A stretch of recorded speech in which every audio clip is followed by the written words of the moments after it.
जी बिस्मिल्लाहिर्रहमानिर्रहीम students, previous lecture जो है वो इस पॉइंट पे कट हो गया था।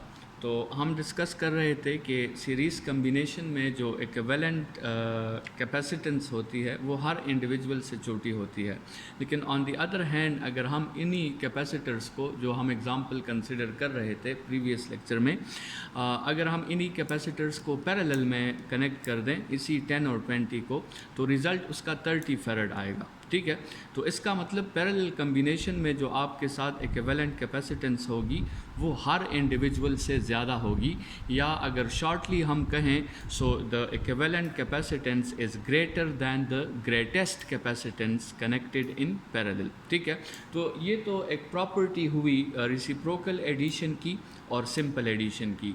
रेसिप्रोकल एडिशन में रिज़ल्ट स्मॉलर हो जाता है और सिंपल एडिशन में रिज़ल्ट जो है वो ग्रेटर हो जाता है। ठीक है स्टूडेंट्स, अब जो है entry test point of view से कुछ पॉइंट्स याद रखें सीरीज़ और पैरेलल कम्बिनेशन में।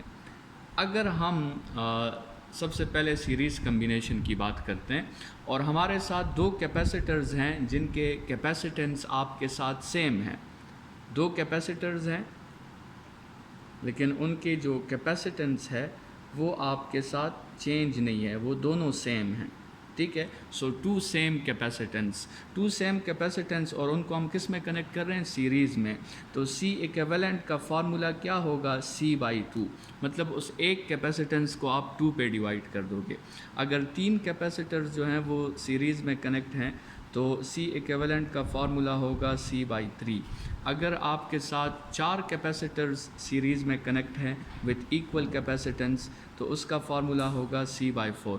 इसी तरह जनरलाइज कर दें अगर हम इसको, अगर n इक्वल कैपेसिटेंस हैं और सीरीज़ में कनेक्ट हैं तो उसका फार्मूला होगा C/n। ठीक है, इसी तरह यहाँ पे अगर आपके साथ दो सेम कैपेसिटेंस हो, लेट्स सपोज 2 फैराड और 2 फैराड, तो अगर हम उसको पैरेलल में कनेक्ट करेंगे तो इक्विवेलेंट कैपेसिटेंस आपके साथ 4 हो जाएगी ना। तो इक्विवेलेंट कैपेसिटेंस का फार्मूला उस वक्त होगा 2C। ठीक है, अगर तीन कैपेसिटर्स आप सीरीज़ में कनेक्ट करें पैरेलल में तो उनका कंबाइंड इफेक्ट हो जाएगा 3C। अगर चार कैपेसिटर्स आप पैरेलल में कनेक्ट करें इक्वल तो उनका कंबाइंड फार्मूला हो जाएगा 4C। और अगर आप n कैपेसिटर्स को सीरीज़ में पैरेलल में कनेक्ट कर लें तो उसका फार्मूला हो जाएगा NC। तो ये पैरेलल में NC फार्मूला है और सीरीज़ में C/n फार्मूला है।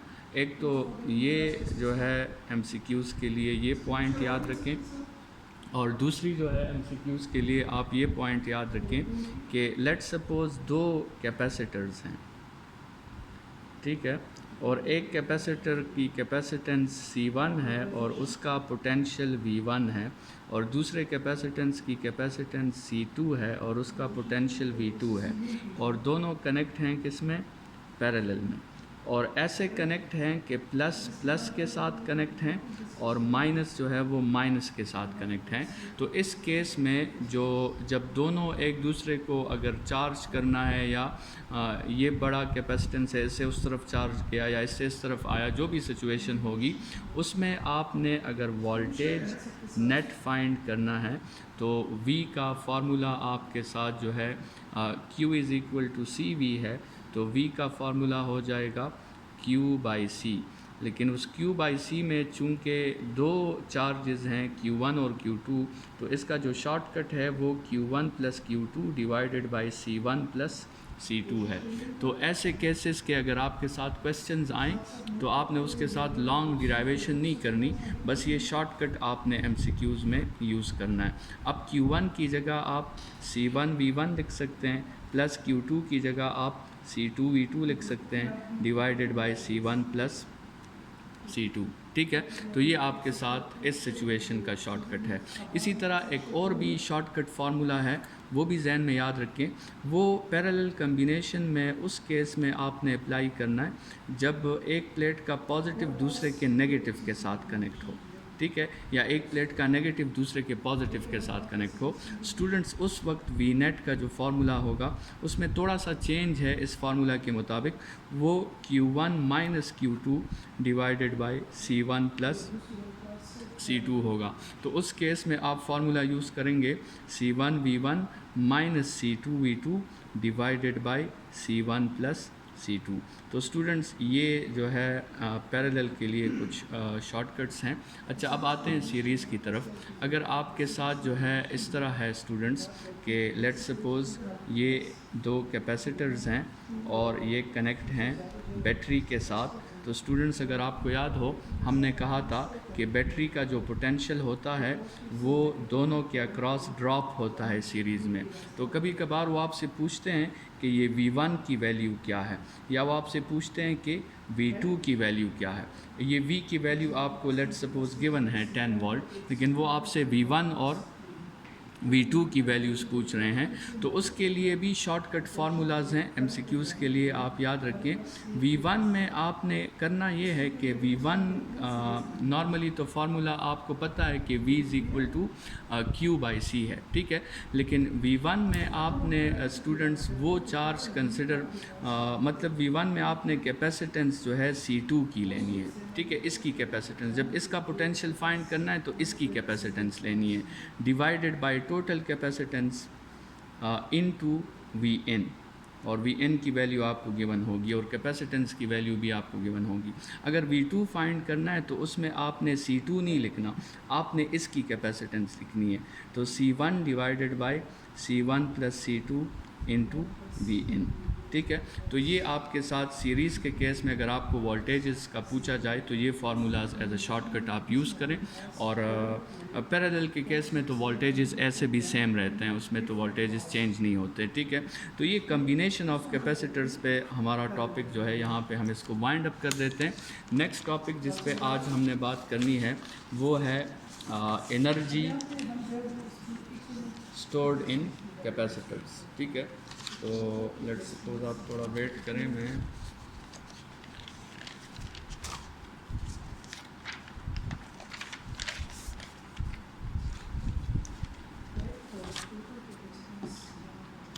अच्छा, तो नेक्स्ट जो आज का हमारा टॉपिक है स्टूडेंट्स वो है एनर्जी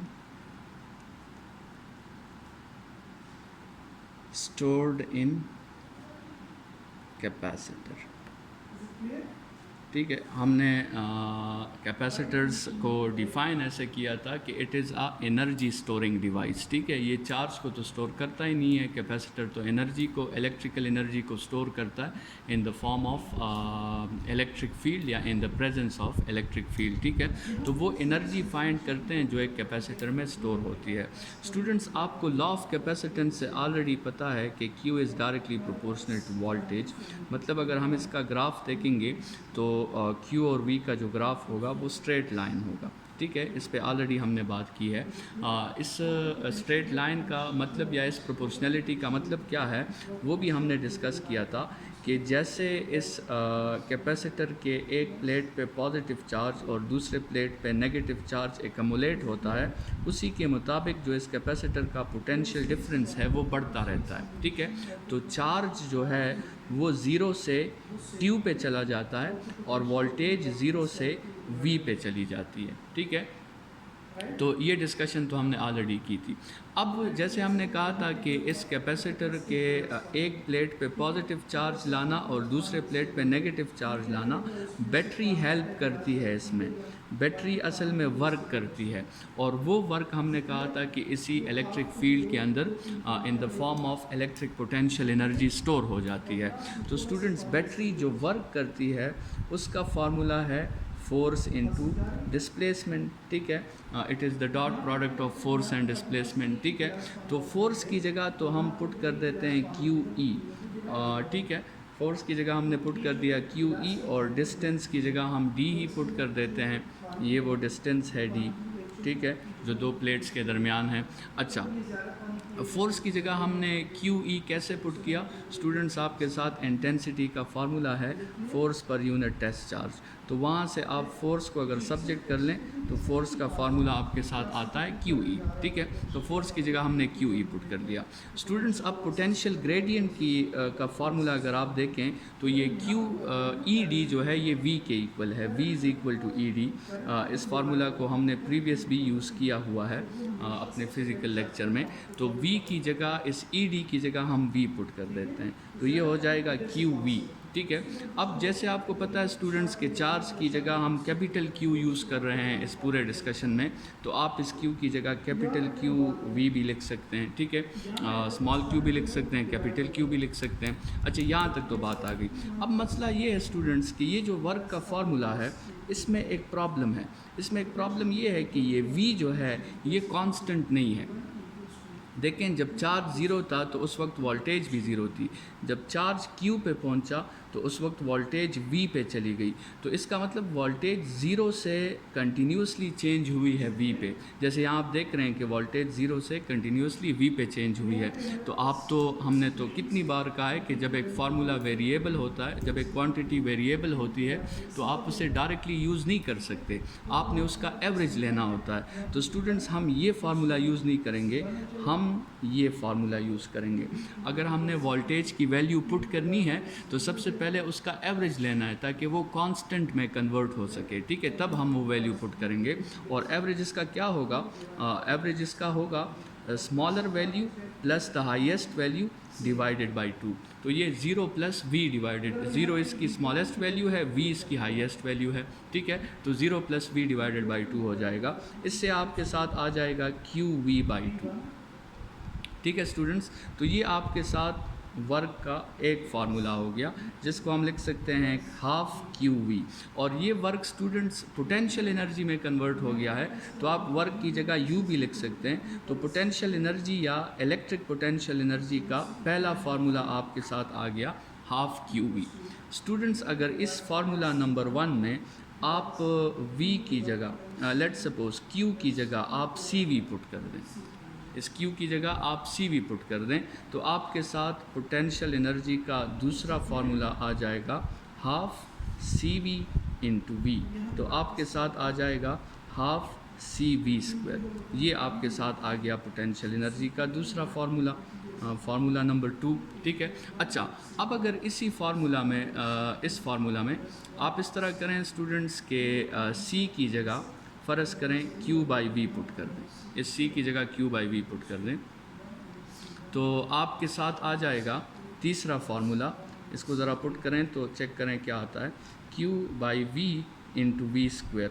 तो ये एक V तो स्क्वायर के साथ कैंसिल, अच्छा ऐसे तो वापस वही फार्मूला आ गया। चलें, ये वैल्यू पुट नहीं करते, V की जगह इसमें पुट कर देते हैं, V की जगह पुट कर देते हैं Q बाई C। यहाँ पे ये V जो है इसकी जगह पुट कर देते हैं Q बाई C। तो पोटेंशियल एनर्जी का फार्मूला आ जाएगा हाफ C और यहाँ Q by C whole square. तो ये हो जाएगा half C Q square by C square.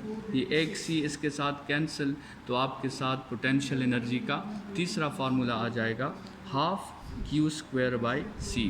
तो अगर हम इसको समराइज़ कर लें तो पोटेंशियल एनर्जी का एक फार्मूला था हाफ QV, दूसरा फार्मूला था हाफ CV स्क्वायर और तीसरा फार्मूला था half Q square by C। ये पोटेंशियल एनर्जीज़ के 3 फार्मूलाज हैं depending on the given data. आप जो है कोई भी फार्मूला वो यूज़ कर सकते हैं, ठीक है। गिवन डेटा के मुताबिक जो गिवन डेटा होगा, अगर Q और V आपको गिवन होगी तो ये फार्मूला यूज़ करें, C और V गिवन होगी तो ये फार्मूला यूज़ करें, Q और C गिवन होंगी तो ये फार्मूला यूज़ करें। आप जो भी फार्मूला यूज़ करेंगे आंसर आपका हर सिचुएशन में करेक्ट आएगा। ऐसी कोई जो है डिफ़िकल्टी नहीं है इन फार्मूलाज में, आप सब यूज़ कर सकते हैं, ठीक है। तो ये आपके साथ हो गई पोटेंशियल एनर्जी के 3 मुख्तलिफ फार्मूलाज, ठीक है।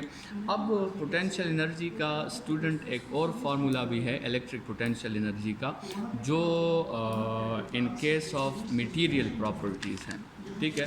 तो स्टूडेंट्स उस फार्मूला को देखते हैं कि मटेरियल प्रॉपर्टीज़ में अगर आपने डिपेंडेंसीज़ देखनी है तो फिर पोटेंशियल एनर्जी का क्या फार्मूला है।